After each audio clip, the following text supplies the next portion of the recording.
kita mesti ada satu masalah yang sama kan, yang mana bateri remote selalu habis.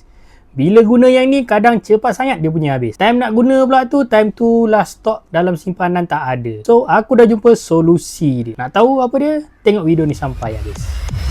So inilah dia bateri AAA rechargeable daripada brand eMoto. Bateri AAA yang korang boleh charge bila dah habis guna. So mudahlah, lepas ni habis je boleh charge balik. Tak payah lagi nak pakai buang. Jom kita tengok apa yang ada dalam box ni. Dalam box korang akan dapat satu kabel Type-C untuk pengecasan, satu user manual dan ini dia punya charging case.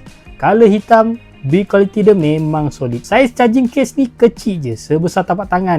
So mudah nak dibawa ke mana saja. Nak bawa pergi travel pun ngam ni. Bahagian bawah ada detail produk dan bahagian tepi pula ada port Type-C untuk pengecasan. So ini rupa dalam dia. Ada magnetik pada bahagian penutup dia. So tak payah risau kalau dia mudah terbuka. Didatangkan sekali dengan 8 biji bateri. Banyak juga tu. Yang ini dia punya rupa bateri. Design pun cantik Berkapasiti 1300 mAh. Dan detail-detail lain korang boleh tengok sendiri dekat sini. Bila korang charge charging case ni akan keluar lampu hijau berkelip-kelip, menandakan dia tengah charging. So bila dah full charge, lampu hijau ni dia akan berhenti berkelip. So boleh charge ke 88 bateri ni serentak. Memang nice. Nak jimat duit, nak jimat masa, korang memang dah boleh dapatkan satu set bateri rechargeable ni. Harga pun tak mahal sangat. Memang berbaloi. Rating 5 bintang. Memang tak diragui lagi produk ni. So macam biasa, kalau korang berminat dengan item ni, link aku sediakan dekat bawah ni. Sebelum sold out, baik beli sekarang.